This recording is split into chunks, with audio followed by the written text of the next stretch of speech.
नमस्कार. नमो आदिबोधात्मरूपा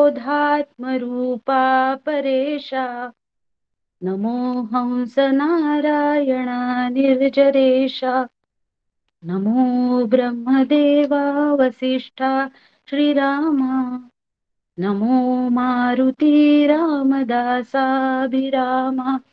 जय जय रघुवीर समर्थ. दासबोध चिंतनिका अभ्यास वर्गात मी सगळ्यांचं स्वागत करते. समर्थ रामदासांना माझं वंदन, दासबोधाला वंदन. आपल्या दोन्हीही आचार्य माधुरीताई आणि अलकाताईंना माझा साष्टांग नमस्कार आणि आपण सगळे सहाध्यायी श्रोते सगळ्यांना माझं अभिवादन. बरेच दिवसांनी आपण आता पुन्हा भेटत आहोत आणि आजपासून आपला पुढचं दशक चालू होतंय. 10व्या दशकाला आपण सुरुवात करत आहोत. जगत ज्योती नाम असं नाव या दशकाला दिलेलं आहे. या दशकात शुद्ध जाणीव, प्रकृती, पुरुष यांचा विचार आहे. शुद्ध जाणीव ही संपूर्ण जगाला व्यापून आहे. ही स्वयंचलित आहे आणि संपूर्ण जगाचं अनुशासन करते. यामुळेच उत्पत्ती, स्थिती, लय या सगळ्या घडामोडी घडत असतात. पण आपण म्हणजे सामान्य माणूस मात्र या घडामोडींमध्येच रमतो आणि अडकतो आणि याच्या मागच्या नियंत्रित करणाऱ्या शक्तीचा शुद्ध जाणीवेचा मात्र आपल्याला पूर्णपणे विसर पडतो. आणि म्हणूनच या दशकात साधनेविषयीच्या देखील महत्त्वाच्या गोष्टी सांगितलेल्या आहेत.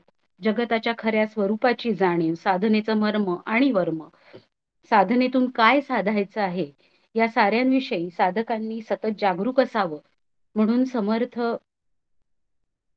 पुन्हा पुन्हा या साऱ्यांची आठवण करून देतात. जणू काही हलवून हलवून खुंटी बळकट करत असतात. या दशकातला पहिला समास जो आहे अंतःकरण एक निरूपण.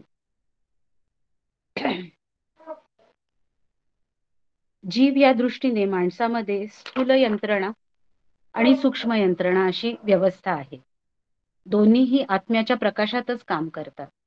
ब्रह्मस्वरूप आत्मा अखंड जाणीवमय सत्ता आहे. जीवाच्या ठिकाणी ती चेतना अंतःकरण म्हणून प्रकाशते. प्रत्येक अंतःकरण भिन्न असलं तरी अंतःकरणाचे अधिष्ठान चिद्रूप ब्रह्मच आहे. जेथे जीवन आहे तेथे प्रकट जाणीव असते, पण जीवन व्यक्त होते शरीराच्या माध्यमातून.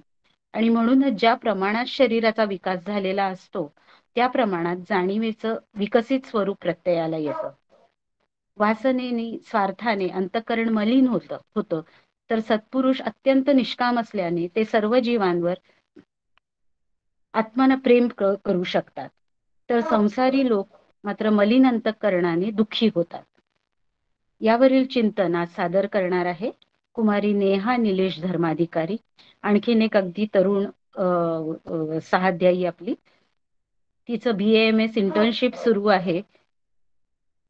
याबरोबरच तिने अनेक वेगवेगळ्या गोष्टींचा शिक्षण ती घेतीये आणि त्यात पारंगत होतीये. तिचा योग विद्याधाम नाशिक येथून ती योग शिक्षकाचा डिप्लोमा झालेला आहे. याशिवाय कीर्तन देखील शिकतेय. सामुद्रिक शास्त्र, म्युझिक थेरपी यांची आवड तर आहेच, पण यातलं बेसिक ट्रेनिंग देखील तिचं झालेलं आहे. तिच्या आयुर्वेदाच्या प्रॅक्टिससाठी या सगळ्या याचा पूरक म्हणून निश्चितच उपयोग होणार आहे. मी नेहाला विनंती करते की तिने आपलं चिंतन सुरुवात करावी. नेहा. धन्यवाद ताई. श्री गुरु शरणम. ज्या ज्या ठिकाणी मन जाय माझे, त्या त्या ठिकाणी निज रूप तुझे. मी ठेवितो मस्तक ज्या ठिकाणी, तेथे तुझे सद्गुरु पाय दोन्ही. जय जय रघुवीर समर्थ.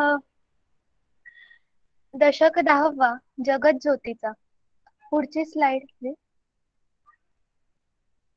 ह्या समासाच्या नावाचा एक अर्थ जर लक्षात घ्यायला गेलो तर जगत म्हणजे विश्व आणि ज्योती म्हणजे आपण अग्नी किंवा तेज याला आपण ज्योती म्हणतो.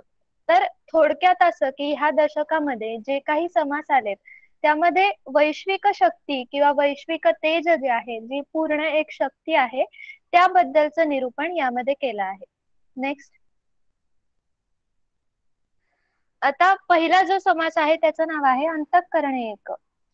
अंत म्हणजे अभ्यंतर किंवा आतील आणि करण ह्या शब्दाचे अनेक अर्थ होतात. त्यातलं एक म्हणजे करण म्हणजे साधन असा एक अर्थ होतो, क्रियते अनेन किंवा इंद्रिय. तर आतील जे काही साधन आहे ते एक आहे असं या समासाच्या नावाचा अर्थ होतो. तर आता आपल्याकडे उपनिषद उपनिषदामध्ये महावाक्य सांगितली आहेत. म्हणजे अहम ब्रह्मास्मी, तत्वमसी, अयम आत्मा ब्रह्म किंवा प्रज्ञानम ब्रह्म. म्हणजे एकूणच थोडक्यात या सगळ्याचा अर्थ असा होतो की मी ब्रह्म आहे किंवा ते जे काही ब्रह्मस्वरूप आहे ते माझ्यामध्ये आहे किंवा मी त्याचा अंश आहे. तर दासबोधामध्ये अंतःकरण एक हे आपण त्याचं एक महावाक्य आहे किंवा एक असं वाक्य की ज्याच्यामध्ये आपल्याला थोडक्यात ते पूर्ण ज्ञानाबद्दल आपल्याला सांगतायत असं म्हणायला हरकत नाहीये असं मला वाटतं. नेक्स्ट, आता हा जो समास आहे तो श्रोता वक्ता अशा संवाद स्वरूपात दिलाय. तर पहिल्यांदा एक प्रश्न येतो किंवा हे अंतःकरण जे आहे ते एक आहे की अनेक आहे. तर उत्तर असं आहे की ते एकच आहे. पण मग ते एक कसं आहे? जर ते एकच असतं तर मग एक जण जेवल्यावर सगळ्यांचं पोट भरायला हवं होतं.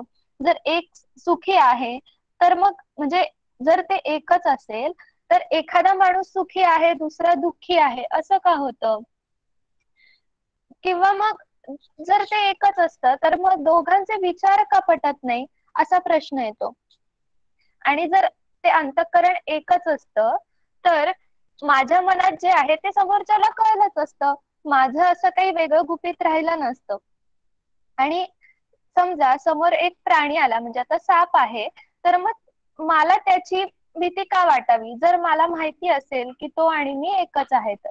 पण असं शक्यतो होत नाही. मग आपण कसं मानावं की अंतःकरण हे एकच आहे?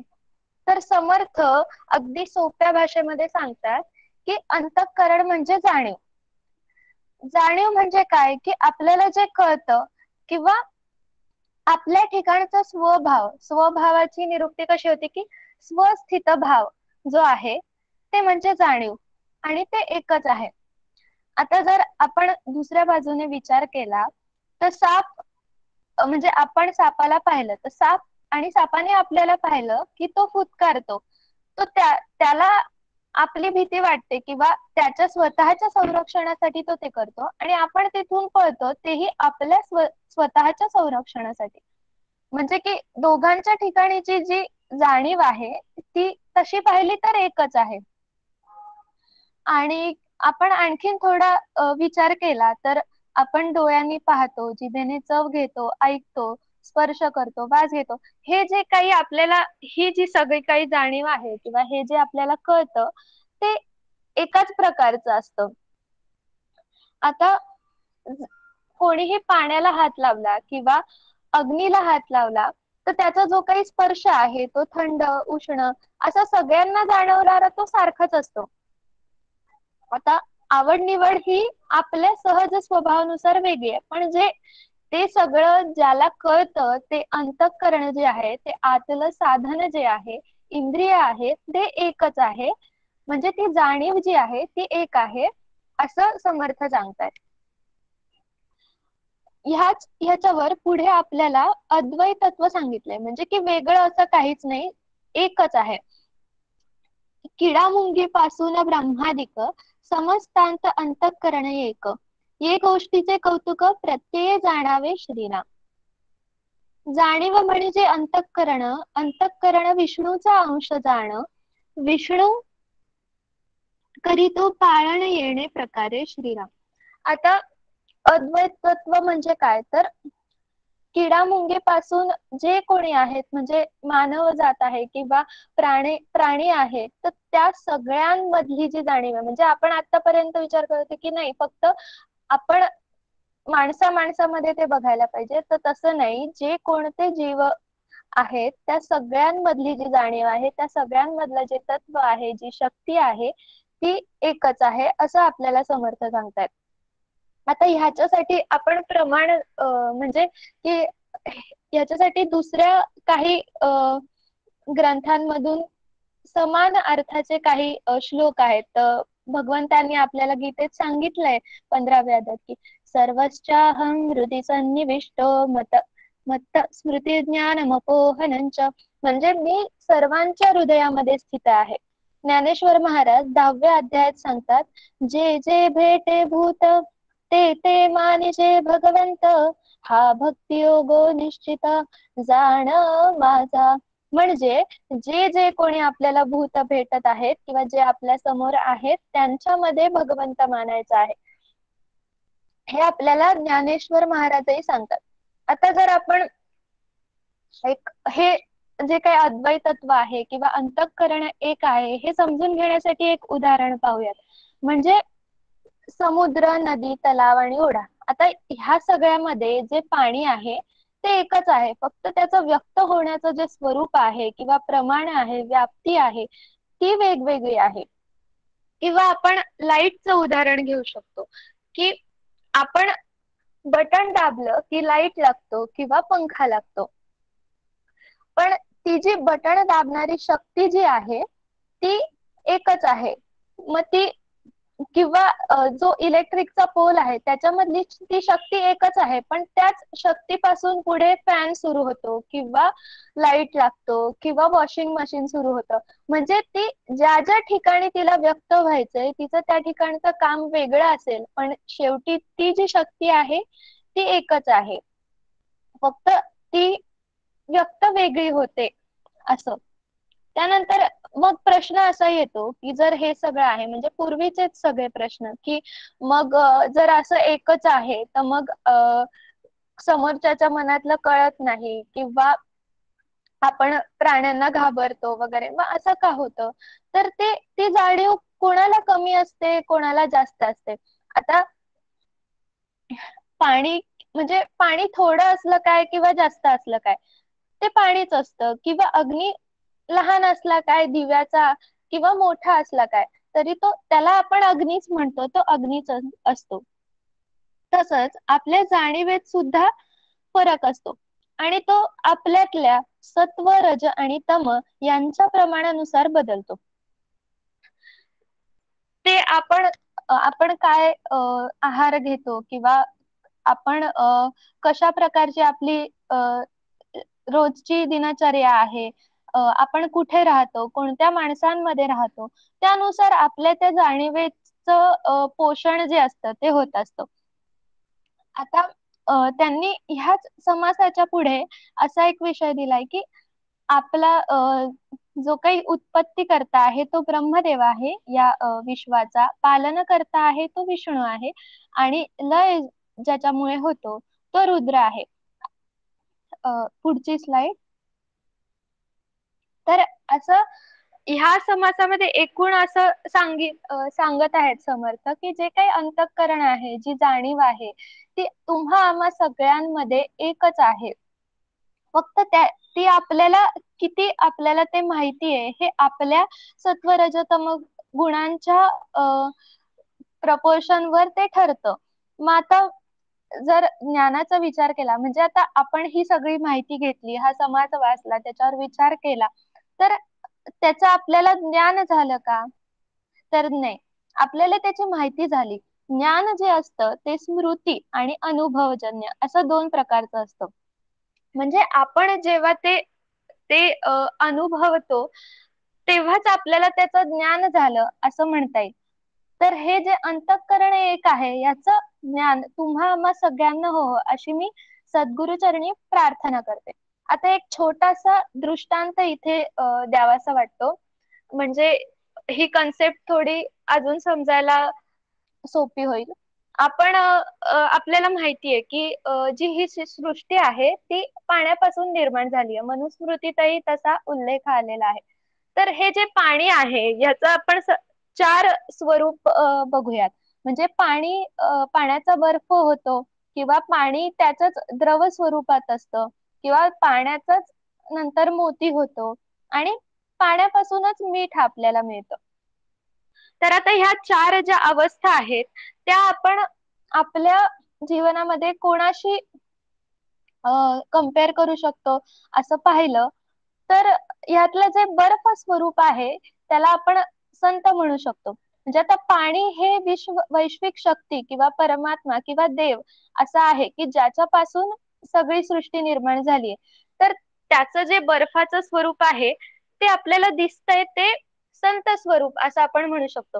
कारण की ते बर्फ बर्फ राहतात आणि म्हणजे त्याचं लगेच पाणी होत असतं. म्हणजे ते देवामध्ये लगेच अ, मिश्र होत असतात, पण त्यांना स्वतःला धरून ठेवावं लागतं किंवा रोखून ठेवावं लागतं आणि त्यांना बर्फ राहण्यासाठी कष्ट करावे लागतात. म्हणजे जसं की बर्फ आपण त्या तापमानाच्या खाली आणला म्हणजे फ्रीज मधून बाहेर काढला तर त्याचं लगेच पाणी होतं.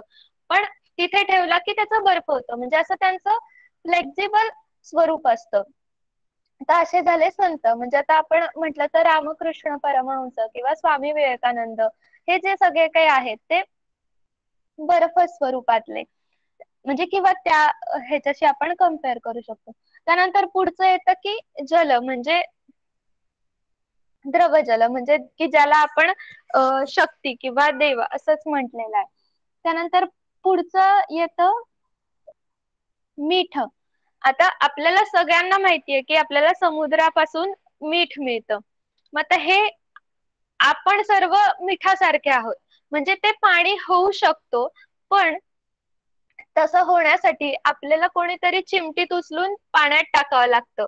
जे की समर्थ या ठिकाणी ते काम करतायत की आपल्याला नेऊन तिथपर्यंत पोहोचवतायत.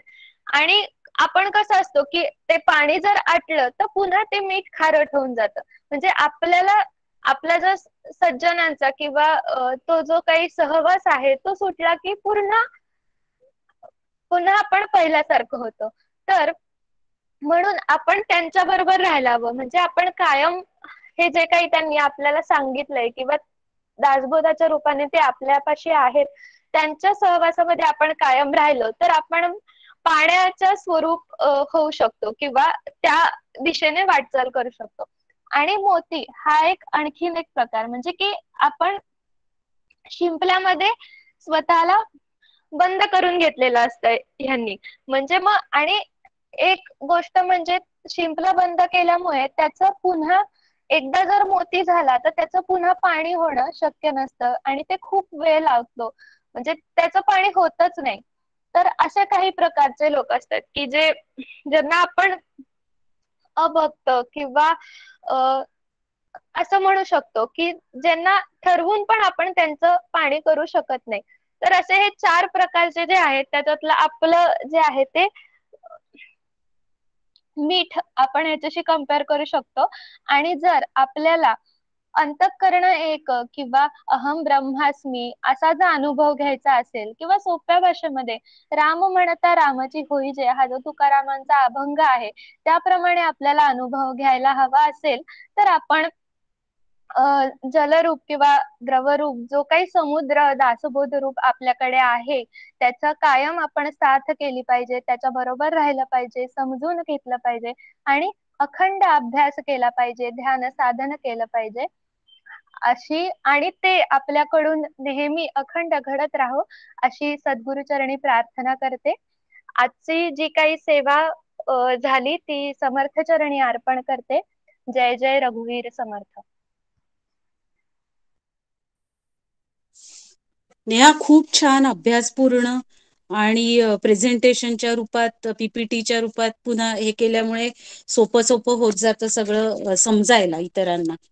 छान सुरुवातीलाच अर्थ सांगितलास याचा वैश्विक शक्ती आणि वैश्विक तेज हा जो अर्थ त्यांनी तू सांगितला छान अर्थ सांगितला. अंतःकरणचा शब्दाची पण फोड करून त्याचाही अर्थ छान सांगितला. अनेक उदाहरण देऊन तू बाकी सगळ्या पुढच्या कन्सेप्ट क्लिअर करत गेली. अगदी संपूर्ण समासाचा व्यवस्थित आढावा घेतला. गीतेतले ज्ञानेश्वरीचे जगतात कसं अद्वैत आहे आणि ते इतर ग्रंथांमध्ये कसं आलंय त्याच्यासाठी प्रमाण देखील सांगितलं. ओढ्यामधलं पाणी, नदीमधलं पाणी किंवा पाणी आणि वीज ही दोन्ही उदाहरणं पण समजावून सांगितली. जाणीव एक कशी आहे सगळीकडे याच्यासाठी. आणि शेवटचा तुझा दृष्टांत तर फारच छान मार्मिक आणि ती कंपॅरिझन खूपच इंटरेस्टिंग छान वाटली ऐकताना. गंमत वाटत होती. असं असं काही कंपॅरिझन ऐकताना छान झाला तुझा चिंतन, खूपच छान झालं. यानंतर आपल्याला दुसरा जो समास आहे आजच्या अभ्यासासाठीचा, तो आहे देह आशंका निरूपण. हा ब्रह्मा विष्णू महेश उत्पत्ती स्थिती आणि लय यांना कारणीभूत आहेत, पण तसे करताना तर ते दिसत नाहीत. माया कोणी निर्माण केली? पंचभूतांनी मायेला निर्मिलं आहे, तर पंचभूतच मायेने निर्मिली आहेत. वेद देवदेह हे प्रकट कसे झाले, यासारखे गोंधळात टाकणारे आणि परस्पर विरोधी असलेले प्रश्न साधकाला पडले आहेत.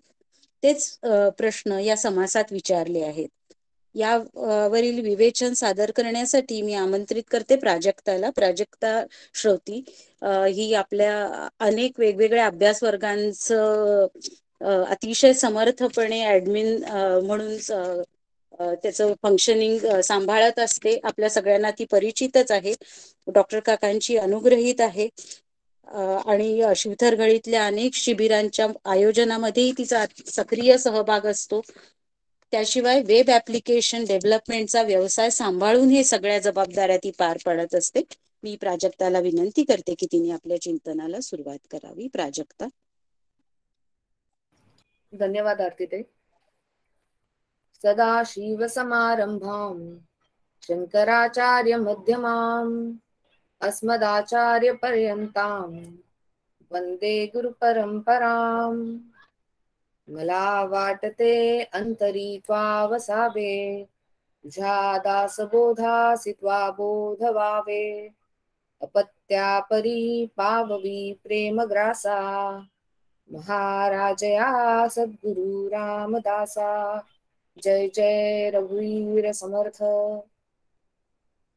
समर्थांना वंदन करते, माझ्या सद्गुरूंना वंदन करते. आपल्या आचार्या गुरुवर्या अलकाताई आणि माधुरी मावशी यांना नमस्कार करते. माझ्या सर्व सहअध्यायींना नमस्कार करते आणि माझं चिंतन आता मी आपल्यासमोर मांडते. माझा आवाज व्यवस्थित येतोय ना? हो, येतोय. ओके. दशक 10वा जगज्योती नाम आणि यातला समास दुसरा आज मला चिंतनासाठी मिळालेला आहे. भक्ती मार्गाने परमार्थाची प्राप्ती शिकवणाऱ्या दासबोध या ग्रंथात श्री गुरूंशिवाय ज्ञान होणे शक्य नाही असे समर्थ वारंवार सांगतात. या ग्रंथातील जगज्योती नाम दशक हा वेदांतातील महत्वाच्या संकल्पना स्पष्ट करणारा या ग्रंथातील सर्वात उंचीच्या टप्प्यावरचा दशक मला वाटतो. भगवद्गीतेमध्ये भगवान श्रीकृष्ण म्हणतात, तद्विधी प्रणिपातेन परिप्रश्नेन सेवया उपदेशन्ति ते ज्ञानम ज्ञानिनः सत्तत्वदर्शिनः. अर्थात अर्जुना, अत्यंत नम्र भावाने ज्ञानी आणि तत्वदर्शी महापुरुषांना प्रणिपात करून आणि त्यांची सेवा करून निष्कपट भावाने तू त्यांना परोपरीने प्रश्न विचार आणि ते तत्व तू जाणून घे. ते ज्ञानी मर्मज्ञ तुला ज्ञानाचा म्हणजेच आत्मज्ञानाचा उपदेश करतील. वरील श्लोकात श्री गुरूंप्रती निष्ठा निर्माण करण्याचे 3 मार्ग भगवंतांनी सांगितले आहेत आणि ते असे की प्रणिपातनिष्ठा, परिप्रश्ननिष्ठा आणि सेवानिष्ठा. यातील परिप्रश्न हा बहिरंग साधनेचा विषय असून तोच मला आज चिंतनासाठी मिळालेल्या समासाचा गाभा आहे असे मला वाटते. सद्गुरूंच्या शिष्यांपैकी बहुतेक शिष्य हे फक्त ऐकून घेणारेच असतात. त्यांना फारशा शंका येतच नाहीत. पण जिज्ञासूपणे ऐकून शंका विचारणारे शिष्य तसे विरळा असतात आणि असे शिष्य खचितच श्रीगुरूंना अधिक आवडतात. असे प्रश्न विचारणे हे सत्शिष्याचे लक्षण होय. निष्ठापूर्वक वाचन आणि श्रवण करताना आपल्याला जर एखादी शंका आली तर आपण ती आवर्जून श्रीगुरूंना विचारावी. शंकेचे समाधान करता करता ती गोष्ट अधिक चांगल्या प्रकारे समजावून घेता येते आणि एकाने विचारलेली शंका खरं तर अनेकांना असते. गुरु शिष्य संवाद रूपी लिहिलेल्या ह्या ग्रंथातील शंका सुद्धा अनेक शिष्यांचे भविष्यात शंका निरसन व्हावे म्हणूनच विचारात घेतलेल्या आहेत. या समासाच्या पहिल्या 21 ओव्यांमध्ये शंकाच विचारलेल्या आहेत.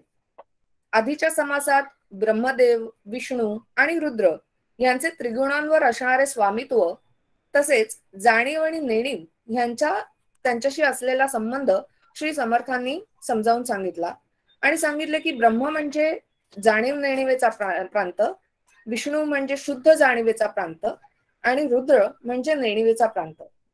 हे वर्णन ऐकून या दैवतांबद्दलच्या रूढ किंवा प्रचलित संकल्पनांविषयी शिष्यांच्या मनात अनेक शंका निर्माण झाल्या. उत्पत्ती, स्थिती आणि संहार करणाऱ्या ब्रह्मा, विष्णू आणि महेश यांचा प्रत्यक्ष प्रत्यय शिष्यांना असणं शक्य नाही. विविध पुराणांमध्ये त्यांचे जे वर्णन ऐकले आहे ते आणि वर दिलेले वर्णन यांचा मेळच बसत नाही.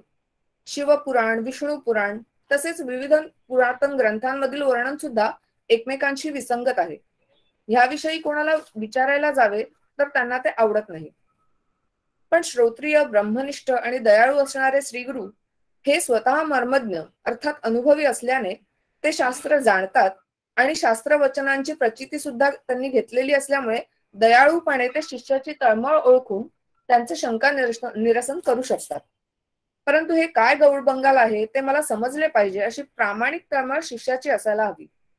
आज जर आपण सभोवताली पाहिले तर मुळात सश्रद्ध लोक कमी दिसतात. आस्तिक म्हणजे वेदांवर श्रद्धा असणारे. पण आजकालच्या भाषेत बोलायचं झालं तर बुद्धिप्रामाण्यवादी लोक अशा अनेक प्रकारच्या शंका साधकांना विचारून हैराण करतात. वादविवादासाठी नव्हे तर संकल्पनांच्या क्लॅरिटीसाठी असे प्रश्न आपल्याला सुद्धा पडायला हवेत. समर्थांचे शिष्य हे शास्त्राचे श्रवण झालेले शिष्य आहेत. थिअरी माहिती असलेले परंतु त्यावर पुरेसे चिंतन मनन न झाल्याने त्यांना पूर्णतः निशंक होता येत नाहीये. उत्पत्ती, स्थिती आणि लय करणारे ब्रह्मा, विष्णू आणि महेश हे देव तरी मुळात कुठून आले? त्यांना उत्पन्न कोणी केले हा प्रश्न अतिशय रास्त आहे. शास्त्रात सांगितलेला सृष्टी निर्मितीचा क्रम त्यांना माहित आहे. सतैव सौम्य इदमग्र आसीत या श्रुतीप्रमाणे आधी सर्वत्र व्यापून असणाऱ्या ब्रह्मावर स्फुरण झाले ती माया. पुढे तिच्यापासून गुणमाया, तिच्यातून त्रिगुण, त्यातून ईश्वराची निर्मिती झाली हे त्यांनी वाचलेले आहे. तरी अनुभवाची जोड नसल्याने त्यांच्या मनात अजूनही अनेक संभ्रम आहेत. प्रत्यये नसता अंधकार या शब्दातून त्या शिष्याची कळकळ दिसून येते. ओवी क्रमांक 12, 13 आणि 14 या अतिशय स्पेसिफिकली शिष्याचे प्रश्न मांडणाऱ्या ओव्या आहेत. ओवी क्रमांक 12 मध्ये म्हटले आहे की माया कोणी निर्माण केली? ती देवांनी निर्माण केली म्हणावे तर देव हेच मुळात माईक आहेत. मायेपासूनच माया झाली म्हणावे तर माया एकच आहे. तिला उत्पन्न करणारी दुसरी कुणी माया आधी अस्तित्वातच नव्हती. क्रमांक 13 ची ओवी म्हणते की पंचमहाभूतांनी माया निर्माण केली असेही म्हणता येत नाही, कारण ती सुद्धा म्हणजे पंचमहाभूते सुद्धा बीज रूपाने मायेतच असतात किंवा तिच्यातच लोप पावतात. माया परब्रह्माने उत्पन्न केली म्हणावे तर त्याचे वर्णन अकर्ता म्हणून केलेले आहे. ओवी क्रमांक 14 मध्ये म्हटले आहे, मायेपासून उत्पन्न झालेले ईश्वरादी जगत डोळ्यांना दिसते खरे, तरी पण माया ही खरी नाही, ती मिथ्या आहे. तिला सतासत, विलक्षण, अनिर्वचनीय असे म्हटले जाते. सत म्हणजे जे त्रिकालाबाधित आहे, तिन्ही काळांमध्ये जे खरं आहे त्याला सत म्हटलं जातं. असत म्हणजे जे कधीच असू शकत नाही त्याला असत, जशी सशाची शिंगे. त्यामुळे ती माया ही सतही नाही आणि असतही नाही, या दोन्हीच्या लक्षणांची ती विपरीत आहे, विलक्षण आहे. म्हणून तिला सतासत, विलक्षण, अनिर्वचनीय असं म्हणण्यात येतं. अर्थात ती भासमान आहे. मग मुळात जी खरी नाही तिचा कर्ता तरी कोणास म्हणावे? आपल्याला दिसणाऱ्या, अनुभवास येणाऱ्या देहादी जगताचे स्पष्टीकरण शास्त्र अनेक प्रकारे करते. वेदांत अजातवाद मानतो. अजातवाद म्हणजे ज्याचा जन्मच झाला नाही असे. जात म्हणजे जन्मलेला. आपण म्हणतो की तो नवजात शिशु आहे, म्हणजे त्याचा नुकताच जन्म झालाय. पण अजातवाद म्हणजे ज्याचा जन्मच झाला नाही तो अजन्मा. पण तो सामान्य जनांना अजातवाद हा सामान्य जनांना कळण्यासाठी कठीण असल्याने आदिशंकराचार्यांनी मायावाद मांडला. श्री समर्थांनी आणि आपल्या बहुतेक साऱ्या संतांनी देखील तो स्वीकारला आणि आधी मिथ्या उभारावे, मग ते ओळखोनी सांडावे, पुढे सत्य ते स्वभावे, अंतरी बाणे या ओवीप्रमाणे समर्थांनी पहिले आपल्याला सृष्टी कथनाची पूर्ण प्रक्रिया सांगितली आणि नंतर अन्वय आणि व्यतिरेक करून त्यातलं ब्रह्मतत्व कसं एकच आहे हे ओळखायला शिकवलं. सृष्टी निर्मितीप्रमाणेच वेद कुठून आले हा देखील प्रश्न ओवी क्रमांक 16 मध्ये शिष्य विचारतो. वेद हे मानव निर्मित नसून ते अपौरुषेय आहेत असे शास्त्र सांगते. सृष्टीची उत्पत्ती करणारा 4 मुखांचा ब्रह्मदेव, त्याच्या 4 मुखातून 4 वेद प्रकट झाले असेही म्हटले जाते. परंतु वेद हे एका पिढीकडून दुसऱ्या पिढीकडे मुखोद्गत होऊनच आले. म्हणजे शब्द आणि स्वर यांच्यावर वेदांचे पठण अवलंबून होते. शब्द आणि स्वर हे मनुष्य देहातच शक्य आहेत आणि एका मनुष्याचा देह तर आधीच्या मनुष्याशिवाय संभवतच नाही. थोडक्यात आधी कोंबडी की आधी अंडे अशा प्रकारच्या गोंधळात शिष्य अडकतात आणि सद्गुरूंकडे धाव घेतात. जर प्रामाणिक, तर्कशुद्ध आणि अनुभवसिद्ध उत्तर हवे असेल तर पारंपरिक समजुतींची फारकत घेण्याची तयारी ठेवावी लागते असे इथे समर्थ सांगतात. कारण शास्त्र आणि पारंपरिक प्रमाणे ह्यांच्यात विसंगती आहे. एवढेच नाही तर शास्त्र प्रमाण मानून चालावे तर त्यातही अनेक मतमतांतरे आहेत. शास्त्र ग्रंथात 6 दर्शने म्हणजे स्कूल ऑफ थॉट्स सांगितलेली आहेत. मागे एकदा शमिकाताईंनी आपल्याला मार्गदर्शन करताना त्याचा उल्लेख केला होता. एवढेच नव्हे तर वेदांत मतामध्येही अनेक मतमतांतरे आहेत. तुकाराम महाराज म्हणतात, वेद अनंत बोलिला अर्थ इतकाची शोधिला. अर्थात सगळ्या वेदांचं, सगळ्या शास्त्रांचं सांगणं शेवटी एकच आहे. सगळ्यांचं सांगणं शेवटी एकच आहे. अर्थात शास्त्रांचा आणि वेदांचा यथार्थ अर्थ समजून घ्यायचा असेल तर एका श्रीगुरूंशिवाय दुसरा कोणी त्राता नाही. श्री समर्थ दयाळूपणे तसा अर्थ समजून घेण्याची युक्ती मात्र ओवी क्रमांक 23 आणि 24 मध्ये सांगतात. शास्त्र रक्षुनी प्रत्यय आणला, पूर्व पक्ष त्यागून सिद्धांत पक्ष पाहिला, शहाणा मूर्ख समजाविला एकाच शब्दे श्रीराम. शास्त्रीचा पूर्व पक्ष बोलिला, पूर्व पक्ष म्हणजे लटक्याला, विचार पाहता आम्हाला शब्द नाही. अर्थात शास्त्र हे इतके अचूक, इतके चातुर्याने मांडलेले आहे की ते एका दगडात 2 पक्षी मारते. अर्थात ज्याला जे जाणून घ्यायचे आहे तेच त्याला मिळते. शास्त्रात पूर्व पक्ष मांडला आहे तोच मुळात खंडन करण्यासाठी, जेणेकरून अद्वैत मत आपोआप सिद्ध होते. जयाचा भावार्थ जैसा तयासे लाभ तैसा, मत्सर धरी जो पुसा तयासी तेची प्राप्त. या दासबोधातल्या पहिल्याच समासातल्या ओवीचाच इथेही आपल्याला संदर्भ घेता येतो. हे जेवढं दासबोधाला लागू होतं तेवढंच ते इतर शास्त्र ग्रंथांनाही. म्हणूनच शिष्याचा विवेक किंवा साधकाचा विवेक हा इथे अत्यंत महत्वाचा आहे. आणि त्याच्यासाठी श्री समर्थ किंवा आपले सद्गुरू सुद्धा आपल्याला कायम विवेक आणि विचार हा मनात घोळवायला सांगतात की सत्यासत्य काय आहे, नित्य अनित्य काय आहे. अशा प्रकारचा विवेक करत करतच आपण शास्त्र ग्रंथांचा अभ्यास केला पाहिजे, असा बोध मला या समासाच्या अभ्यासावरनं मिळाला. इतकं बोलून मी माझं चिंतन इथे थांबवते. जय जय रघुवीर समर्थ.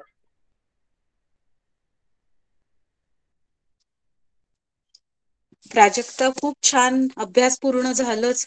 वास्तविक हा समाज तसा छोटा आणि नुसते प्रश्नच विचारलेले आहेत. त्यामुळे खरंच प्रश्न पडला होता की याच्यावर आता काय बोलेल प्राजक्ता. पण अतिशय सुंदर मांडणी केलीस तू सगळ्या समासाची. आणि सगळ्या याच्यातलं सार मला असं वाटतं की सद्गुरूची गरज याच्यातून खूप काय प्रखरपणे मांडली गेली की सद्गुरूच आपल्याला या सगळ्या तिढ्यातनं सोडवू शकतात. आणि समर्थांची जी काय म्हणतात तळमळ आहे की जिज्ञासू शिष्य तयार व्हावे, त्यांनी प्रश्न विचारावे आणि त्या शिष्यांच्या निमित्ताने सगळ्यांना, इतरांनाही तो धडा मिळावा की नेमकं काय घेतलं पाहिजे, काय सोडलं पाहिजे. खंडन मंडन ते पूर्व पक्षाचं सोडून द्यायचंय आणि ते हे सगळे हे धडे म्हणायला पाहिजे या तुझ्या विवेचनातनं मिळत गेले. अनेक गोष्टींचा तू अजातवादाबद्दल बोलली, मायावाद, अजातवाद या सगळ्यातून शेवटी निराश करून शेवटी ब्रह्मतत्व जाणायचं आहे. या सगळ्या ज्या महत्वाच्या गोष्टी आहेत त्या छान अंडरलाईन होत गेल्या. खूप छान झालं चिंतन. या दोन्ही समासांवर आता आपल्या दोन्ही आचार्य आणखीन प्रकाश टाकतीलच. मी आधी माधुरीताईंना विनंती करते की त्यांनी आपलं चिंतन मांडावं. माधुरीताई. एक मिनिट, मला प्रश्न विचारायचा होता. हा बोला.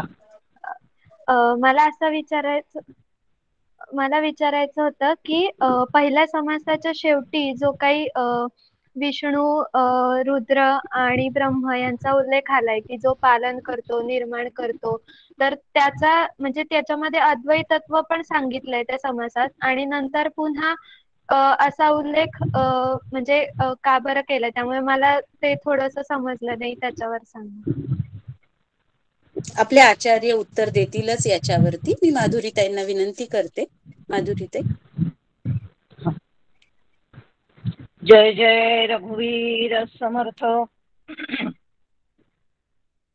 अतिशय सुंदर पद्धतीने नेहा आणि प्राजक्ता या दोघींनी सुद्धा स्वतःचं चिंतन प्रत्येक समासावरचं, जगज्योती मधला पहिला समास आणि दोघींनीही पूर्ण पद्धतीने चिंतन मांडलेलं आहे. अतिशय सुंदर पद्धतीने, खरोखर मला सुद्धा या समासावर काय बोलावं प्रश्न पडला होता, परंतु प्राजक्तांनी सुद्धा अतिशय छान चिंतन या समासावर मांडलेलं आहे. आणि नेहानी सुद्धा अतिशय विस्तृत वेगवेगळे दाखले देत देत, ज्ञानेश्वरीतले वगैरे गीतेतले दाखले देत देत चिंतन मांडण्याचा प्रयत्न खूप सुंदर अशा पद्धतीने केलेला आहे. आता आपण थोडस चिंतन या निमित्ताने बघूया की समर्थ या जगज्योती अंतःकरण एक या समासामध्ये नेमकं काय समर्थांना अपेक्षित आहे किंवा समर्थ काय आपल्याला सांगू इच्छितात आहे, तर त्याचा थोडासा विचार या ठिकाणी आपण करायचा आहे. तर समर्थांचं सगळ्यात महत्वाचं सांगणं म्हणजे अंतःकरण म्हणजे जाणीव. हे आपण लक्षात घ्यायचं आहे की अंतःकरण जे आहे त्या अंतःकरणाला जी जाणीव, म्हणजेच त्यांनी जाणीव म्हटलेलं आहे त्याला, अर्थात त्यालाच ज्ञानरूप आत्मा असं आपल्याला म्हणता येईल. कारण ज्ञानरूप आत्मा प्रत्येकाच्या ठिकाणी आहे आणि तो वास्तविक पाहता एकमेव अद्वितीय आहे असं शास्त्र आपल्याला सांगतं.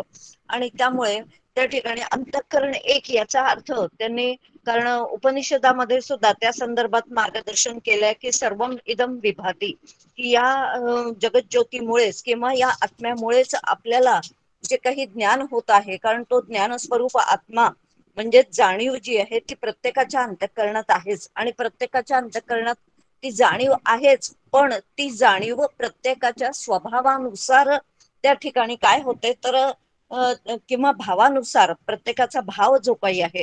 आता उदाहरणार्थ एखादा, समजा आपण एखादी भाजी खातो आहे, तर एकाने एक भाजी खाल्ली ती आणि ती भाजी खाल्ल्यावर ती भाजी आहे हे त्याच्या लक्षात आलं, म्हणजे ते ज्ञान त्याला झालं. पण ती भाजी तिखट आहे, एकाला ती खूप चांगली वाटते कारण ती तिखट असते, कारण त्याचा स्वभाव तिखट खाण्याचा असतो. आणि म्हणून त्या ठिकाणी ती भाजी त्याला त्याच्या भावाप्रमाणे त्या ठिकाणी छान वाटते. पण तीच भाजी दुसरी व्यक्ती जेव्हा खाते तेव्हा तिला सुद्धा ती भाजी आहे हे ज्ञान तर तिलाही होतं, पण ज्ञान झाल्यानंतर त्या ठिकाणी ती म्हणते की नाही, ही भाजी मला काही आवडली नाही.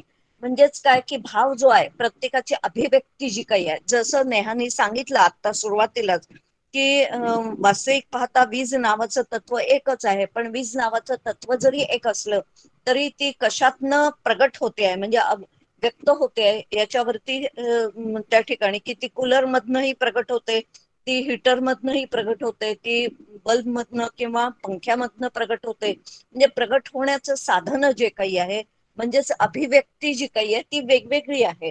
अगदी त्याचप्रमाणे ज्ञान स्वरूप आत्मा जो आहे, म्हणजे जाणीव जी आहे ती एकच आहे वास्तविक पाहता, पण त्याच्यावर होणार वृत्तीनुसार ज्ञान जे आहे ते वेगवेगळं असू शकतं.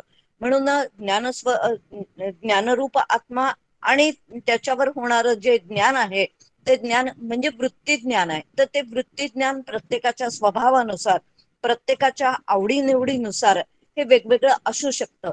आणि ते वेगवेगळं असू शकलं, पण ज्ञान नावाची चीज मात्र एकच आहे, म्हणजे जाणीव नावाची चीज जी आहे ती एकच आहे. एखादी व्यक्ती सापाला घाबरेल, एखादी व्यक्ती सापाला घाबरणार सुद्धा नाही, पण हा साप आहे हे ज्ञान मात्र तिला होईलच. अगदी तशा पद्धतीने इथे त्यांनी सांगितलंय की अंतःकरण जे आहे ते एकच आहे आणि त्या अंतःकरणावरती उठणारं जे वृत्ती ज्ञान आहे ते मात्र प्रत्येकाचं वेगवेगळं असू शकतं किंवा वेगवेगळं असतं. याचा अनुभव मला आपल्याला सगळ्यांनाच तो येत असतो. आणि म्हणून ज्याचा जसा स्वभाव, ज्याचा जसा भाव असेल तशा तशा पद्धतीने त्याला त्या ठिकाणी तो त्या संदर्भामध्ये. आणि म्हणून समर्थांनी इथे स्पष्टपणे सांगितलेलं आहे की अगदी किडामुंगी पासून प्रत्येकाला ज्ञान जे काही आहे ते आहेच आणि प्रत्येक स्वतःच्या स्वभावानुसार त्या ठिकाणी ते ज्ञान काय होतं की जाणणं हे प्रत्येकाला आहेच, आणि हे जाणणं त्याला प्रत्येकाला असल्यामुळेच त्या ठिकाणी प्रत्येक जण स्वतःच्या वृत्तीनुसार त्या ठिकाणी त्याचा वेगवेगळा भाव जो आहे तो उत्पन्न होतो. म्हणजेच त्या ठिकाणी अभिव्यक्त जे होणं जे काही आहे ते मात्र वेगवेगळं असू शकतं. तर या दृष्टिकोनातून समर्थांनी इथे जाणवून जीव चारा घेती, जाणवून भीती लपती, जाणवून या पळून जाती प्राणी मात्र. आता प्रत्येक प्राणी मात्र जे काही आहे तर प्रत्येकाला भूक नावाची चीज एकच आहे, भीती नावाची चीज एकच आहे, आणि म्हणून प्रत्येक प्राणी मात्र जे आहे ते त्या ठिकाणी स्वसंरक्षणासाठी काय करतात तर ते पळून जातात किंवा त्या ठिकाणी तो धोका ओळखतात.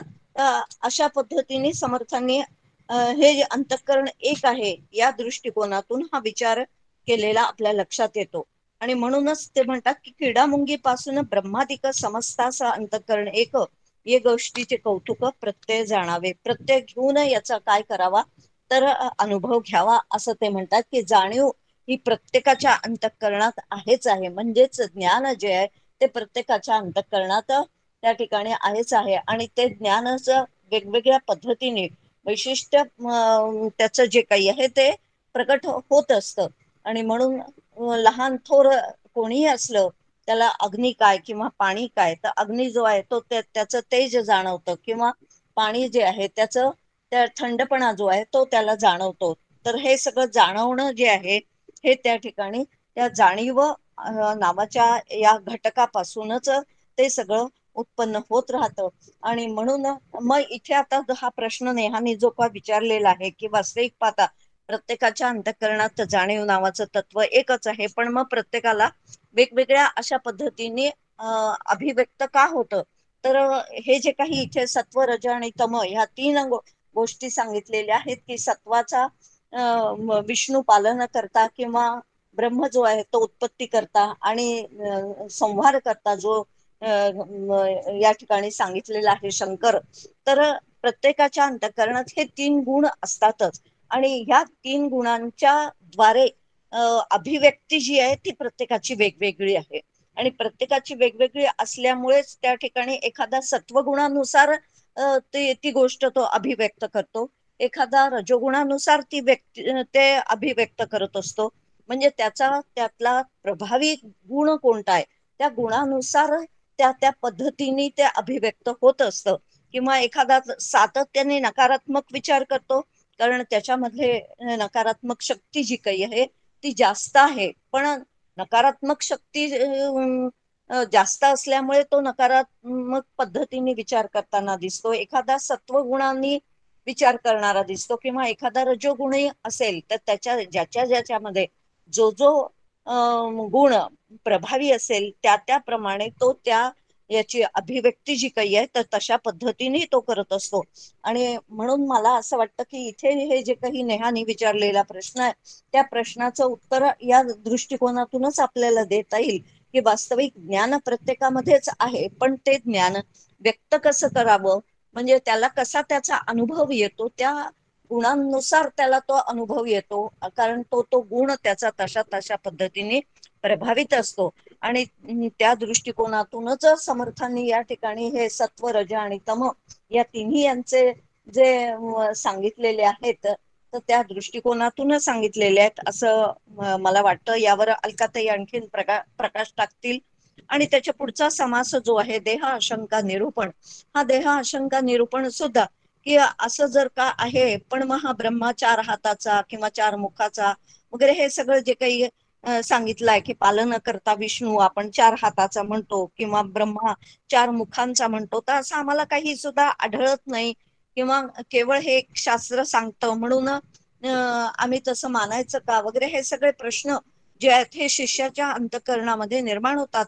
आणि शिष्याच्या अंतःकरणात ते निर्माण होऊन त्या दृष्टिकोनातून हे सगळे प्रश्न जे काही आहेत वास्तविक या पुन्हा ह्या अशा प्रकारचे प्रश्न आपल्याला याच्या आधीच्या देखील समासांमध्ये येऊन गेलेले आहेत. आणि त्यामुळे ते प्रश्न पण जोपर्यंत त्याची क्लॅरिटी आपल्याला येत नाही तोपर्यंत असे प्रश्न जे आहेत हे जीवाच्या ठिकाणी उत्पन्न होतच राहतात. आणि जेव्हा तो पूर्णपणे त्याच्यामध्ये त्याला काय होऊन जातं तर समज येते पूर्णपणे, तेव्हाच त्याच्या प्रश्न हे निकालात निघतात. आणि म्हणून समर्थ पुन्हा पुन्हा अशा पद्धतीने तो विषय जो काही आहे तो विषय की ह्या अशा पद्धतीचे की मायेतून कसं निर्माण झालं हे जग, आणि मग मायेतून माया कशी निर्माण होईल वगैरे हे प्रश्न आपल्याला होऊन गेलेले आहेत.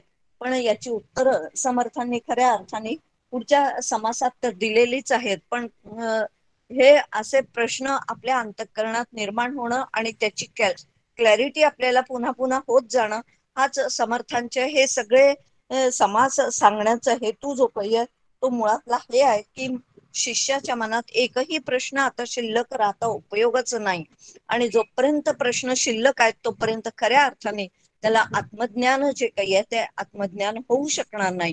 आणि म्हणून समर्थांनी हा पुन्हा एकदा देह आशंका नावाचा समास जो काही आहे तो समास अनेक प्रश्न स्वतःच उद्भवले, जणू काही त्यांनी उत्पन्न केले आणि स्वतःच आता त्याची उत्तरं सुद्धा जी काही आहेत ती सगळी समर्थ आपल्याला पुन्हा पुन्हा यातून या सगळ्या समासातून आपल्याला देत आहेत.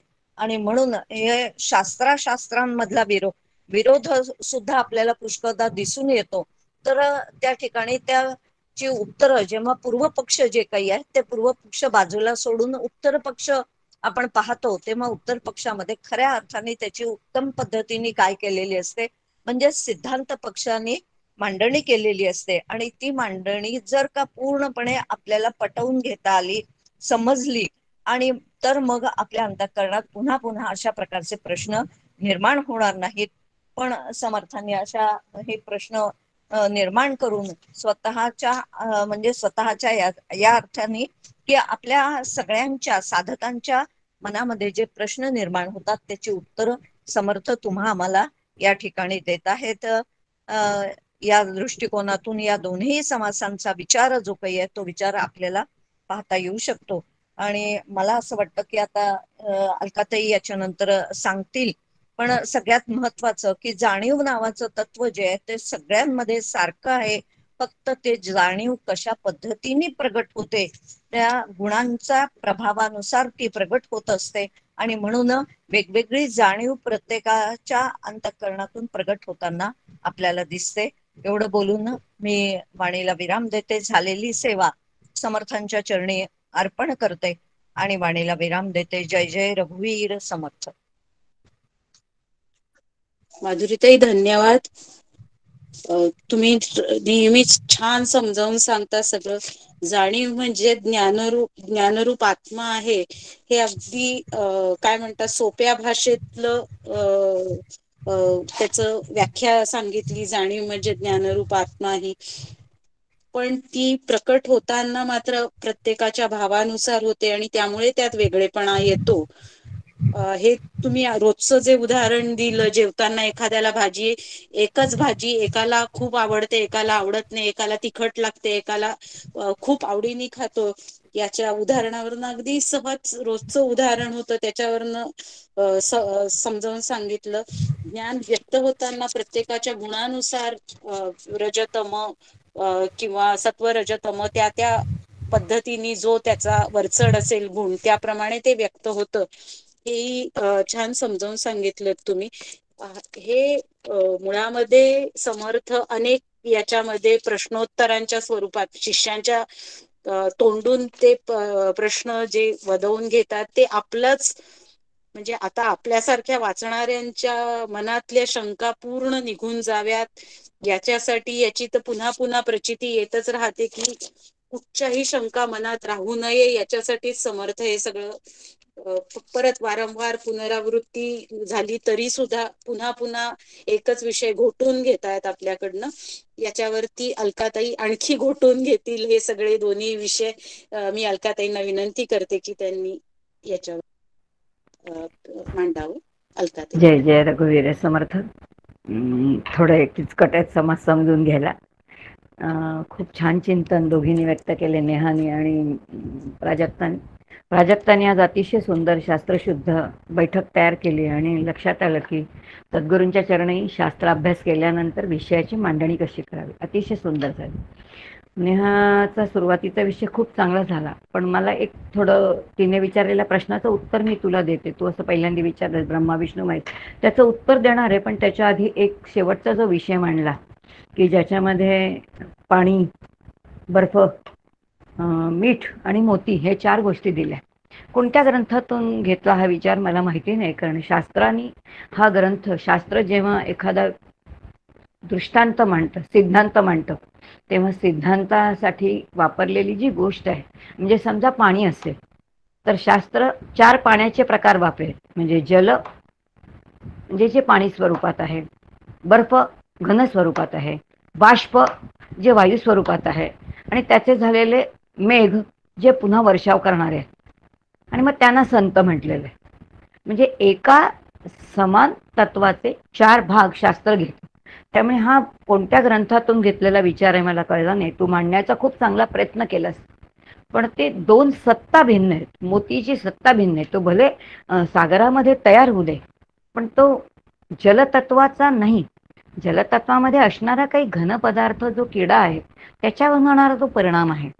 त्यामुळे 2 सत्ता तिथे भिन्न आहेत. लक्षात, म्हणजे जेव्हा तुम्ही दृष्टांत सांगण्यासाठी, सिद्धांत सांगण्यासाठी दृष्टांत वापरताना तो शास्त्रशुद्ध जर वापरला तर तुम्हाला त्याचं आकलन खूप छान होईल. यासाठी मी सांगते, मला कोणाची चूक नाही सांगायची, तुझी पण चूक नाही. तू खूप छान प्रयत्न केलास, अतिशय सुंदर सांगितलं. फक्त शास्त्राचा एखाद्या ग्रंथाचं अध्ययन केलं ना की हे विषय जसे उमजत जातात, तसा शास्त्राचा दृष्टांत घ्यावा. कारण तुकोबाराय तोच दृष्टांत वापरतात. पाण्याचाच दृष्टांत सगळ्या ठिकाणी वापरतात. तोच दृष्टांत मुकुंदराज सुद्धा वापरतात, पण मुकुंदराज एकदा वेगळ्या तऱ्हेने मारतात. पण जल हे 4 प्रकारामध्येच येतं असं ते सांगतात. म्हणजे हा जो बेसिक प्रकार त्यांनी घेतलेला आहे ना, तो एक आहे. तसा जर घेतला असता तर तो अधिक तुलाही कळला असता आणि सांगणाऱ्यांना जास्त सांगता आला असता, असं मला वाटतं. तेवढा फक्त विचार करून बघ. आता तू एक प्रश्न विचारलास की अंतःकरणामध्ये विष्णू आणि म्हणजे ब्रह्मा, विष्णू आणि महेश हे वेगळे वेगळे कसे. आता अंतःकरण जो आपण पहिला बघितला, अंतःकरण एक आहे. त्या शब्दाचे म्हणजे ते जो पहिला समास आहे जगज्योती, त्याच्या सुरुवातीलाच असं म्हटलंय, यस्य भासा, जगत संपूर्ण विश्व ज्याच्यामध्ये प्रकाशित होतं, संपूर्ण विश्वाला प्रकाशित करणारं एक ज्ञानस्वरूप तत्व आहे, आणि त्याला जगज्योती म्हटलेले. जगामध्ये असणारी ज्योती, ज्योती दिसत नाही पण जग दिसतंय, आणि जिच्या प्रकाशामध्ये विश्वाचं प्रकाशन होते. बरं, असं म्हटलंय ना, सुरुवातीलाच म्हटलंय हे. नेहा तू खूप छान सांगितलंस, बरोबर. आता तू प्रश्न विचारलास की ब्रह्मा, विष्णू आणि महेश 3 गुणांचा खूप छान विचार माधुरीताईंनी केला, आणि वृत्तिज्ञान हा विषय खूप चांगला मांडला. स्वरूपज्ञान आणि वृत्तिज्ञान. आता आपल्याला जे ज्ञान होतं ते वृत्तीच्या ज्ञानाने होतं, तिथपर्यंत नाही जायचं. पण आज आपण फक्त या 3 जे काही देवता आहेत की निर्माण करणारा रजोगुणाचा ब्रह्मदेव, स्थिती सांभाळणारा सत्वगुणाचा विष्णू, आणि लय करणारा म्हणजे नाश करणारा महेश किंवा शिवतत्व आहे, जे तमोगुणाचं आहे. आता एवढं जरी आपल्याला कळलं तर एक लक्षात घ्यायचं की त्या ठिकाणी समर्थ विश्वाची उत्पत्ती देतात. एकोम बहुश्याम, इथे जे ते ईश्वर तत्व म्हणजे ते फक्त स्फुरणच आहे, मूळमाया आहे. मूळमायानंतर त्या ठिकाणी त्यांनी स्वतःच्या 3 शक्ती निर्माण केल्या, मग ती गुणमाया झाली. मग गुणमायातून विश्वाची नाही निर्मिती झाली, मग ती काय झाली, ती जडमाया झाली. हा सगळा क्रम जो आहे तो आपण अभ्यासलेला आहे. पण इथे एक लक्षात ठेवायचं, हे 3ही तत्व शक्ती एकच आहे. त्याचं काम बदललं की नाव बदलतं. त्यांनी उत्पत्ती करायला सुरुवात केली तर त्याला ब्रह्मदेव म्हणायचं, त्यांनी स्थिती सांभाळायला सुरुवात केली की त्यालाच विष्णू म्हणायचं, आणि त्यांनी लय करायला सुरुवात केली की त्यालाच काय म्हणायचं, तर त्याला शिव किंवा महेश म्हणायचं. त्यामुळे हे 3 वेगळे वेगळे नाहीत, शक्ती एकच आहे. जसं तू सांगितलंस ना, ती दिव्यामध्ये गेली की ती गरम होते, ती फ्रीजमध्ये गेली की गार होते. दृष्टांत तुझाच आहे, तोच दृष्टांत आहे, शक्ती तीच आहे, पण त्याचं प्रगटीकरण आहे, त्याप्रमाणे त्याला नाव पडतं. आता हे आपल्याला पिंडामध्ये समजून घ्यायचं आहे. पिंडामध्ये समजून घ्यायचं असेल तर अंतःकरण एकच आहे. तू तेही अंतःकरण शब्दाची व्याख्या अतिशय सुंदर सांगितली, अतिशय सुंदर म्हणजे अतिशय सुंदर. जर अंतःकरण एकच आहे तर समर्थ आपल्याला या ठिकाणी मुद्दाम सांगतायत बरं का, हे जे सगळं आहे ना, हे सगळं अंतःकरणामध्ये आहे. म्हणजे मन, बुद्धी, चित्त जे काय आहे, किंवा ब्रह्मदेव कुठे आहे, विष्णू कुठे आहे आणि शिव कुठे आहे, हे सगळं अंतःकरणामध्ये आहे आपल्या. कारण ज्या वेळेला आपण जागृत अवस्थेमध्ये येतो त्या क्षणी पहिल्यांदा काय घडतं, ते जगताची निर्मिती होते. जगताची निर्मिती होते याचा अर्थ आतमध्ये असणारं जे तत्व आहे ते काय करतं, ते आपल्याला, ते मनच आहे ना, की जेव्हा जागृत अवस्थेमध्ये तेव्हा हळूहळू जग दिसायला लागतं. ते काही काळ टिकतं, दिवसभर टिकतं. जे टिकण्याचं काम आहे तेव्हा ते अंतःकरणानेच केलेलं आहे, ते विष्णू आहे. आणि मग रात्री झोपेला जाताना सगळं जग सोडून देतो, देह सोडून देतो, आपली माणसं सोडून देतो, आपणच आपल्या स्वरूपाच्या स्थितीमध्ये जातो. ते काय कोणी केलं, लयाचंच आहे. मग आता बाहेर आहेत का हे सगळे? हे बाहेर नाहीत, हे आतच आहे. फक्त प्रश्न असा आहे की आपल्याला याचा अनुभव एकाचा काही येत नाही, ते एकच तत्व आहे असं नाही कळत.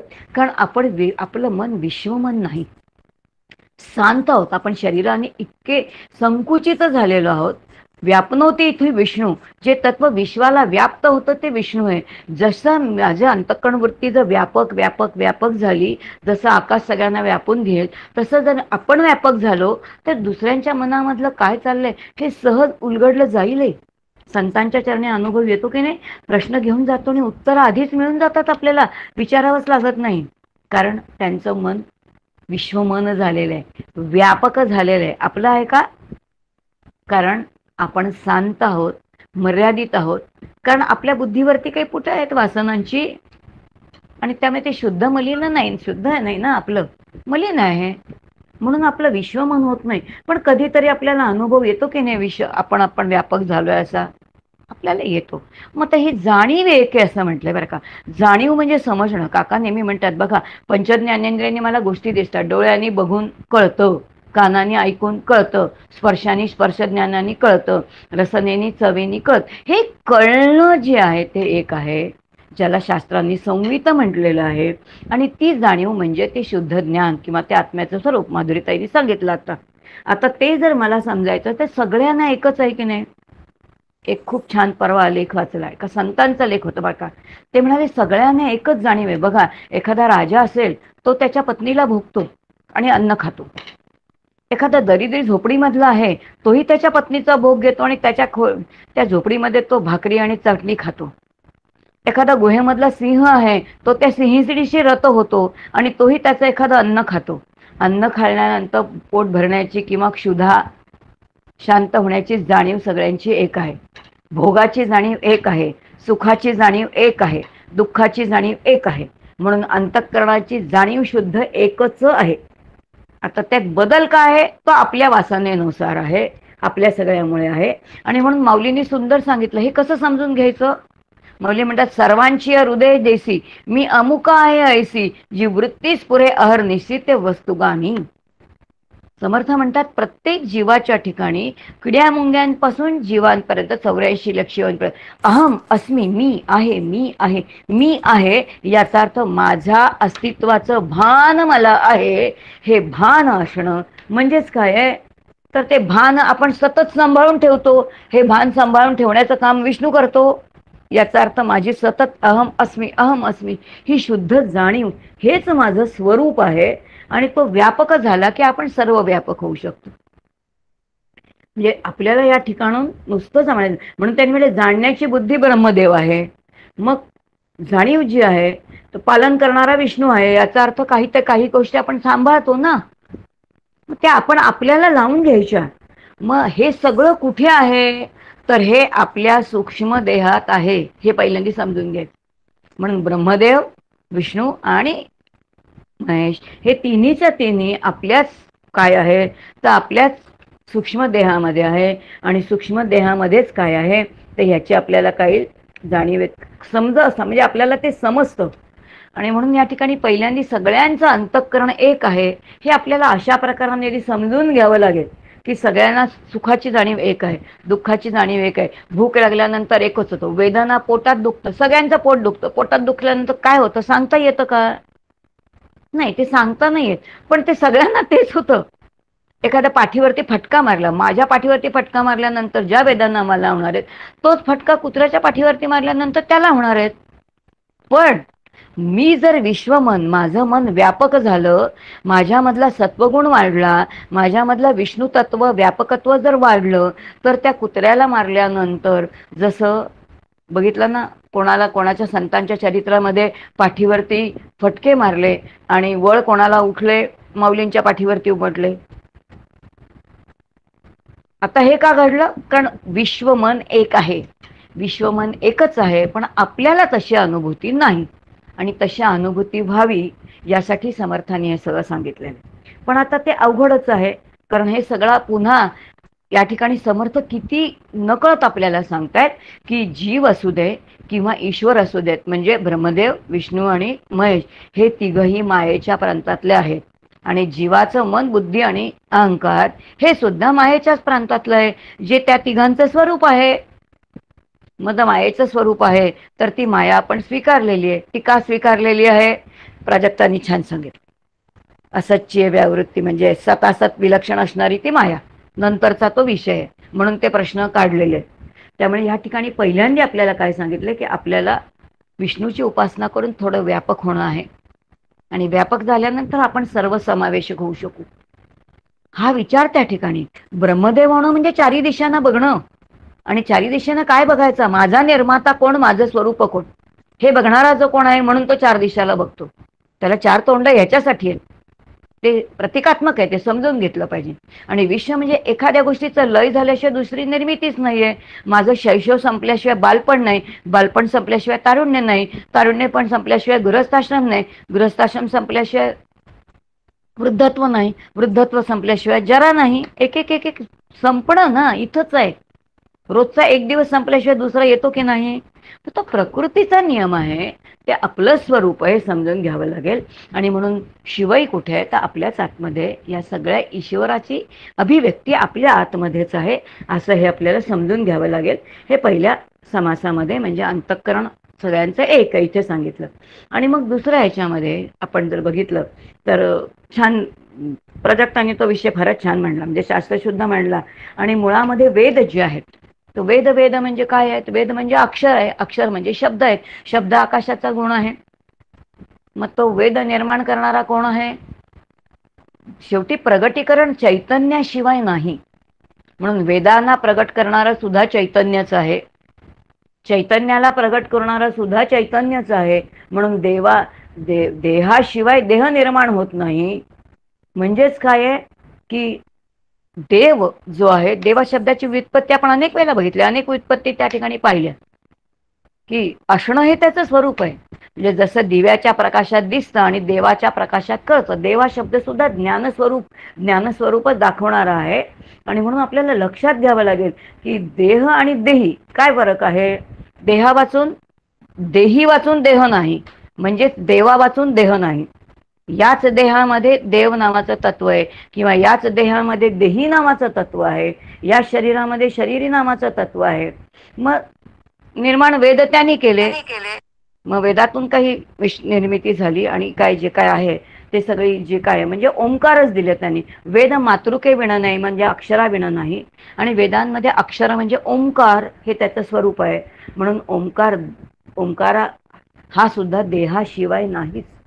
याचाच अर्थ आपल्या आतमध्ये असणारं जे आत्मचैतन्य आहे, हे आत्मचैतन्य जोपर्यंत आपण समजून घेत नाही, ते समजून घेऊनच आपल्याला ते काय त्याचं स्वरूप समजून घ्यावं लागेल. आणि अध्ययनाचा हा विषय. आता तिथे एक वाक्य वाचले की वेद पठणाचा अधिकार ब्राह्मणांचा आहे. मंदाताई म्हणतात हे वाक्य पहिल्यांदा नीट समजून घ्या आणि समाजामध्ये ठणकावून सांगा. वेद पठणाचा अधिकार ब्राह्मणांचा आहे, याचा अर्थ ज्यांची वाणी शुद्ध आहे त्यांचा आहे. पण वेद अध्ययनाचा अधिकार प्रत्येक जीवाचा आहे, कारण वेद ज्ञान राशी आहे. आणि वेदाची आज्ञा आहे ते न वयम भगवंतास्याम, तुम्ही आम्ही भगवंत स्वरूप आहोत, आपल्याला भगवंत व्हायचंय, त्यासाठी साधना करायची आणि त्याच्यासाठीच वेद आपल्याला मार्गदर्शन करतो. मग जर वेद मार्गदर्शन करत असेल तर वेदाच्या अध्ययनाचा तुम्हाला आम्हाला अधिकार आहे. मग जाणीव म्हणजे ज्ञान आहे, नेणीव म्हणजे अज्ञान आहे. जाणीवेमध्ये सुख आहे, नेणीवेमध्ये दुःख आहे. आता इतका साधा विचार या ठिकाणी समर्थ सांगतात. आणि मग त्यासाठी काही प्रश्न निर्माण केलेत. मग बघितलं आपण पूर्व पक्ष आहे आणि मग आता इथे पूर्व पक्ष निर्माण केले आणि त्यानंतर काय केलेले तर त्याचा सगळ्याचं खंडन केलेलं आहे. आणि म्हणून आधी मिथ्या उभारावे, आधी उभारणी केली आहे, मग त्यानंतर संहारणी केलेली आहे. समर्थांची ती खासियत आहे आणि ती खासियतेनुसार समर्थ आपल्याला तो सगळा विषय म्हणतात. आणि म्हणून अंतःकरण हे ज्या ईश्वराचा अंश आहे की जीवभूत सनातना, कोणाचा अंश आहे तो? ब्रह्मामध्ये अंशी भाव नाही, पण ईश्वराच्या ठिकाणी अंशी भाव आहे. ईश्वर मायेचा आहे, जीवही मायेचा अंग आहे, म्हणून तिथे अंशी भाव आहे. आपल्याला ईश्वर व्हायचं नाही, आपल्याला ब्रह्मानुभव घ्यायचा आहे. म्हणून ब्रह्म निर्गुण निराकार आहे. म्हणून मग कर्त्या जीवानी करवित्या ईश्वराची उपासना करायची आणि काय करायचं? आपण अकर्ता होणं आहे. आता हे सगळं करायचं असेल तर हे समजून घ्यायचंय. समजण्यासाठी सद्गुरूंच्या चरणी जायचंय. आणि म्हणून उभारणी केलेली आहे समर्थाने. अर्थात समर्थ ग्रंथांमधून आपल्याला सांगतातच आहे, पण प्रत्यक्ष सद्गुरूंच्या चरणी आपल्याला ते आणखीन स्पष्ट होईल आणि सद्गुरूंच्या कृपेनेच आपल्याला हा विषय समजला जाईल. एवढं मी चिंतन करते आणि या ठिकाणी मी थांबते. काही शंका असेल तर मला वाटतं नेहा तुला विचारायचं असेल तर विचार, कारण तुला 3 गोष्टी कळल्या का? म्हणजे निर्माण करणारा, स्थिती सांभाळणारा आणि लय करणारा. हो अलकाताई, समजलं मला. आणि थँक्यू. म्हणजे मी ते असं ग्रंथातून नव्हतं घेतलं उदाहरण, मी ते ऐकलं होतं फक्त. तर मी त्याच्यामध्ये आणखीन वाचन करेल आणि माझं अजून माझ्यामध्ये डेव्हलप करायचा प्रयत्न. डेव्हलप नाही, तुझं डेव्हलप मांडणी तुझी खूप छान झाली, तुझा विचार खूप चांगला होता. फक्त मी त्याला म्हटलं शास्त्रीय बैठक असली ना की तुला पण उमजलं असतं ते. कळलं का हो तुला? हो हो उमजण्याचा दृष्टिकोन. हा म्हणजे दृष्टांत संत एकच वापरतात, पण तो वेगळ्या अंगांनी वापरतात. तसा जर वापरला म्हणजे जलतत्व वापरलं ना तर मग त्याचंच पाणी आहे, त्याचंच वाफ आहे, ती पाण्याचीच आहे ना. मेघ पाण्याचेच बनलेले आहेत, ते वर्षाव करतात. म्हणून मेघांना संत म्हटलेलं आहे. पाणी द्रवरूप आहे, अंतःकरण पिळवणारं जे आहे ते वितळवणारं, म्हणून ते काय आहे तर ते भक्ती मार्गाचं प्रतीक आहे. बर्फ घट्ट झालेलं पाणी अहंकाराचं प्रतीक आहे. मग त्याला न्यायचं सद्गुरूंच्या ज्ञानाने आणि त्याला वितळवायचं. असा तो दृष्टांत वापरलेला आहे म्हणून सांगितलं, बाकी काही. हो चालेल थँक्यू. झालं? काही शंका आहे का? काही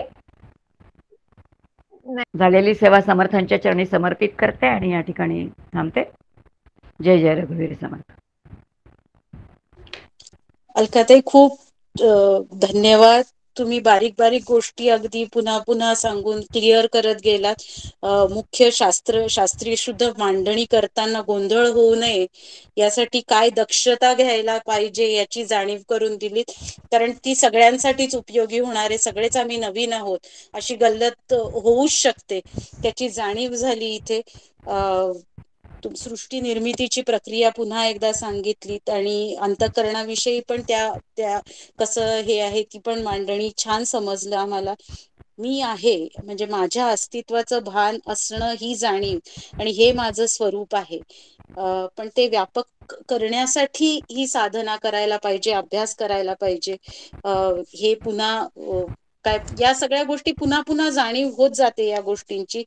विश्वमनाची संकल्पना तुम्ही बऱ्यापैकी समजायला मदत झाली आम्हाला. तुमचं ते शेवटी तुम्ही जे तिन्ही याचं ब्रह्मा विष्णू महेशाचं जे थोडक्यात सांगितलं ते खूप आवडलं मला. विष्णू म्हणजे व्यापक होणं, ब्रह्माचं म्हणजे 4 दिशांना बघणं सगळीकडे, आणि महेशाचं एक संपल्याशिवाय एका गोष्टीचा लय झाल्याशिवाय नवीन गोष्ट त्याच्यातून निर्माण होऊ शकत नाही. प्रकृतीचा नियम आहे. खूप छान म्हणजे लक्षात राहील आता हे. देह देही आणि आपल्या आत असलेलं आत्मचैतन्य समजण्यासाठी आपल्याला हा अभ्यास करून आणि सद्गुरूंची कृपा त्यांच्या मार्गदर्शनाखाली हे सगळं आपल्याला समजणार आहे, अनुभवाला येणार आहे. समजण्यापेक्षा आपल्याला अनुभवाला येणार आहे. ती वेळ प्रत्येकावर आपल्या लवकर यावो त्या दृष्टीने आपली पावलं पडोत अशी त्यांच्याच चरणी प्रार्थना करूया आणि आजचा हे संपवूया. शेवटचा श्लोक कोण आहे का? मृणाल आहे? घेणार श्लोक शेवटचा? व्हावी पूर्ण कृपा गुरो मजवरी प्रार्थित भावे तुला वारी सर्व ऐकणे उठलया संमोह जो वाढला अज्ञानांध जनासी मुक्त करुनी शांती पदी बसवी विनती हीच असे गती भक्ती तुझी ही हवी सद्गुरू महाराज की जय जय जय रघुवीर समर्थ जय जय रघुवीर समर्थ. जय जय जय रघुवीर जय समर्थ. रघुवीर समर्थ. जय रघुवीर समर्थ. रघुवीर समर्थ.